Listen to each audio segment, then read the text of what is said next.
On dit souvent tout travail mérite salaire, mais si c'était en fait tout salaire mérite travail. Bonjour à tous et bienvenue sur Verisme TV, c'est un plaisir de vous retrouver sur ma chaîne, la chaîne de la physiologie, la chaîne de la philosophie, la chaîne du dévoilement personnel, plus que du développement personnel, puisque je pense encore et toujours que la vérité est déjà en nous. Il n'y a qu'à dévoiler les mécanismes de l'esprit et à travailler sur soi-même pour vraiment enrichir sa vie. Et aujourd'hui, on va parler de ça. On va parler de ma manière d'enrichir ma vie. Puisque à l'une de mes newsletters, et si vous n'êtes pas encore abonné à ma newsletter qui est totalement gratuite, je vous donne rendez-vous sur www.hormez.com/newsletter pour vous y abonner. Et à l'une de mes newsletters, où je demandais très sincèrement comment je pouvais vous enrichir, comment, au-delà de ma transmission, que ce soit à travers Verisme TV, le centre de l'Hormez, peu importe, à travers les différents cursus de formation et la pédagogie que je transmets, comment je pouvais vraiment vous enrichir, qu'est-ce qui vous manquait véritablement, que je pouvais vous apporter par rapport à mes réseaux, mes compétences, mon savoir, peu importe. Et je vous demandais ça. Je demandais ça à la liste donc des personnes qui sont inscrites à ma newsletter, et j'ai reçu un email en retour. Et cette personne m'a dit, tu sais, je me suis extrêmement enrichi avec toutes les connaissances au niveau de la physiologie, de la respiration, de la philosophie, des méthodes de travail, tout ce que tu m'as transmis dans les différents cursus de formation et les contenus gratuits sur YouTube, etc. Mais il me manque un truc, c'est ta méthodologie. Comment toi tu fais pour travailler et comment tu as fait justement au début de Verisme TV. Dans ta journée ressemblait à quoi en fait? Comment tu as fait pour accumuler autant de connaissances? Comment tu t'organisais pour la transmission, etc. Et donc j'ai pris le pari de vous transmettre dans cette vidéo ma façon de faire, ce que je fais rarement parce que je pense que c'est pas très pertinent en fait. Et puis, ça c'est souvent ce que j'ai pensé par le passé, mais je me rends compte que les parcours des uns peuvent inspirer ceux des autres, et que donc il fallait aussi que j'embrasse le fait que vous suivez et vous êtes impliqués dans, et certains sont des élèves de mon école, donc voilà, je dois aussi endosser ce rôle-là et vous partager comment j'ai fait et comment je fais, parce qu'il y a quelques différences entre le passé et le présent, pour travailler. Et comme bien souvent avec moi, on doit avant tout faire de la sémantique. On doit avant tout être d'accord ensemble sur les termes. Je n'utilise plus le mot travail, ou tout du moins quand j'utilise le mot travail, je n'entends pas la même chose certainement que vous. Tout travail mérite salaire, comme je l'ai dit en préambule. Pourtant, si on part de ce principe-là, ça veut dire que la seule valeur qu'on va trouver, qu'on va pouvoir retirer de cette existence, c'est du salaire, c'est de l'argent, c'est une monnaie. Donc ça déjà, ça pose un problème. Et que cette monnaie ne peut être acquise que par le labeur. Parce que étymologiquement, le travail, ça vient de labeur, et c'est vraiment la souffrance, quoi. Ça, donc, il y a un double problème. Pour moi, c'est plutôt l'inverse. C'est tout salaire mérite travail. C'est-à-dire qu'à partir du moment où vous parlez d'argent, ok. Si vous entrez par la case argent, d'accord. Si votre objectif, c'est l'argent, vous allez avoir ça comme objectif, et donc vous allez passer par le labeur, le travail. Vous allez vous forcer pour obtenir de l'argent. Donc c'est pour ça que pour moi, c'est beaucoup plus juste de dire tout salaire mérite travail, mais c'est surtout pas ce qu'il faut faire. Comme le dit très bien mon ami Idriss Aberkan, quelqu'un d'épanoui est forcément productif. Vous devez entrer, non pas par la case salaire, c'est-à-dire je cherche à gagner un salaire, ni la case travail, mais par la case passion. Quelles sont vos passions? Quelles sont les choses épanouissantes, donc les choses qui vont vous épanouir et donc vous rendre productif dans votre vie? Personnellement, moi, c'est allé très vite. En rentrant du Japon, en ayant connu le monde du travail, justement, je me suis dit, tu feras plus jamais ça.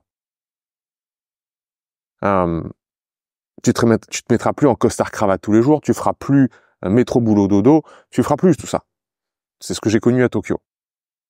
Tu vas vivre de ta passion. Tu vas plus travailler, tu vas vivre de ta passion. Et mes passions, c'est l'exercice physique, le renforcement, la philosophie, les neurosciences, la physiologie, l'anatomie, les sciences cognitives.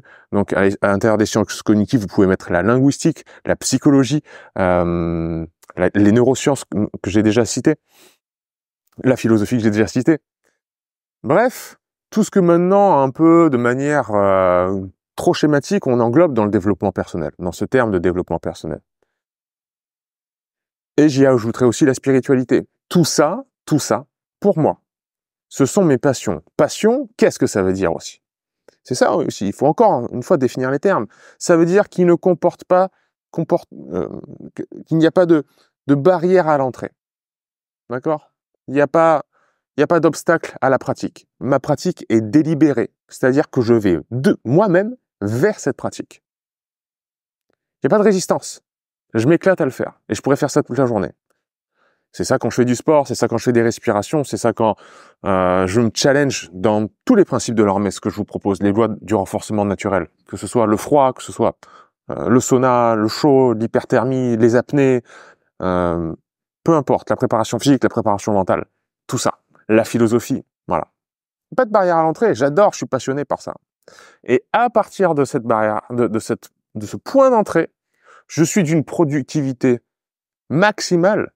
Ça serait difficile d'être plus productif que ça. Quand on entre par ses passions, c'est difficile d'être plus productif. Si on veut être plus productif, c'est qu'il faut se forcer, et là, on retombe dans le travail. C'est-à-dire, il n'y a plus de choses délibérées. Donc, productivité maximale, et quand vous êtes productif à votre maximale, l'argent arrive. Obligatoirement. Parce que vous êtes productif. Ok? Donc, ça, c'est l'éclaircissement qu'il faut au départ. Et c'est très très important. Et si vous n'êtes pas dans ce cas-là, si vous ne vivez pas de votre passion et que vous êtes toujours en train de travailler, et que vous êtes malheureux, si vous êtes très sincèrement malheureux, il est temps de changer les choses. Et je ne vous demande pas de faire un 180 degrés, mais de commencer ce changement. Parce que l'ignorance est beaucoup plus coûteuse que l'éducation. C'est-à-dire que ne pas savoir, peut-être que vous étiez dans l'ignorance de ce fait-là.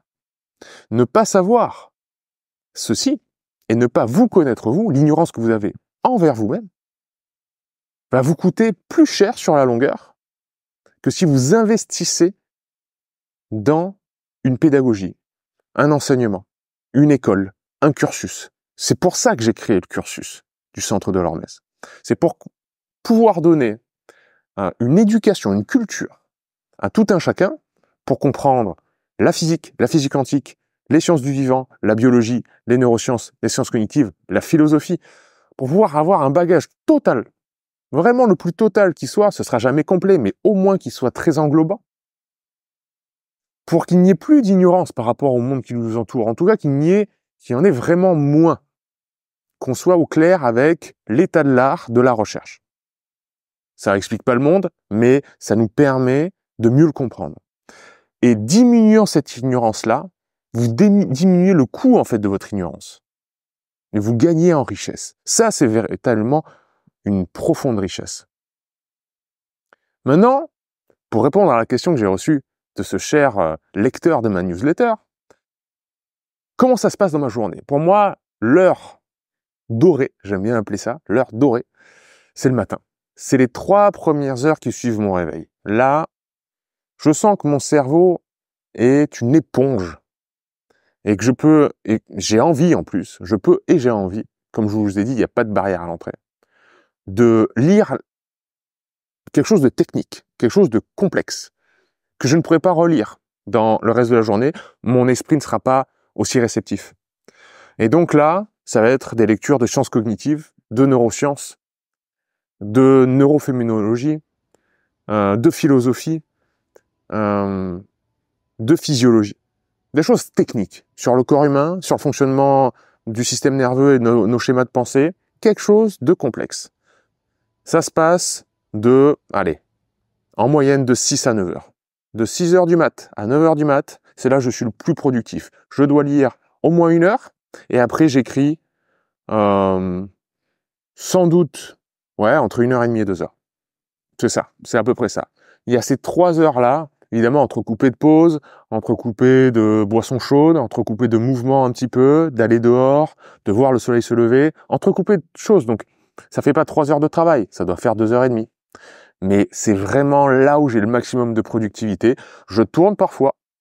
Qu'est-ce que je tourne? Des cours pour le centre de l'Hormèse, et parfois des vidéos pour Verisme TV.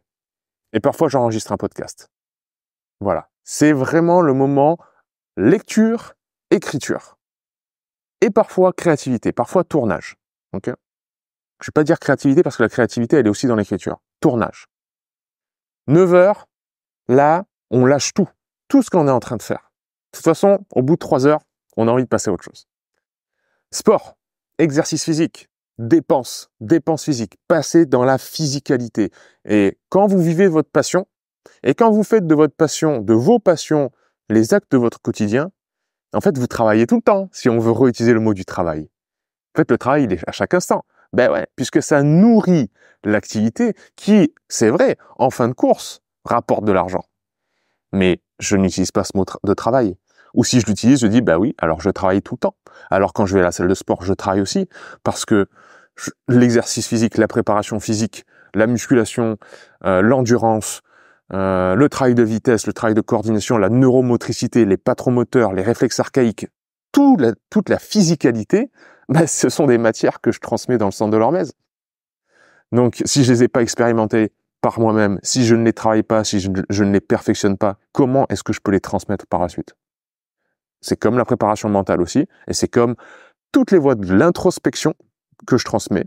C'est pour ça que j'ai toujours un carnet d'écriture avec moi, même quand je suis dans une salle de sport, même pendant une séance, surtout quand je suis dans une séance. Donc ça m'emmène jusqu'à 11 heures. De 11 heures à 14 heures, break. Break, plus rien. On mange, on se repose, on se met au soleil, on marche un peu, mais pas plus. Pas plus. Pas de... Voilà. L'activité principale, la densité et l'intensité vient de passer. Donc il faut un moment de redescente et de repos. Avant de repartir, et de 14 à 15 heures, c'est un moment qui va ressembler un petit peu au matin, mais beaucoup moins différent en nature. Dans la nature, de ce travail-là, j'emploie le mot travail, mais vous me comprenez, hein, dans la nature, cette activité-là, certes, je vais revenir sur mes notes, écrire, penser à des vidéos, pourquoi pas tourner des vidéos, et cette vidéo que vous êtes en train de voir maintenant, c'est le cas. On est à environ à 15 heures de l'après-midi. 3 heures de l'après-midi, et voilà, je tourne une vidéo pour Verisme TV. Ça va ressembler donc au matin, à un petit peu différent, parce que l'énergie est différente, l'esprit est différent également. Et enfin, balade. Après avoir tourné cette vidéo-là, je vais aller marcher. Je vais aller marcher complètement déconnecté, plus de podcast dans les oreilles, plus de diversion, juste on marche en nature. Seul, accompagné, avec mon chien, peu importe.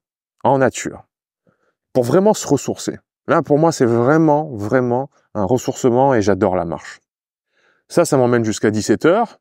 Et à 17 heures, c'est comme à 11 heures du mat, on coupe tout. Plus de distraction, c'est le repos. On prépare à manger, on fait le repas. Je mange tôt, je dois manger aux alentours de 18 heures. Dîner tôt. Après le dîner, marche digestive, comme toujours. Et puis, vient le soir. Et le soir, il n'y a plus d'écran. Il n'y a plus de, entre guillemets, travail. Il n'y a plus, de toute façon, la vivacité de l'esprit n'est plus là.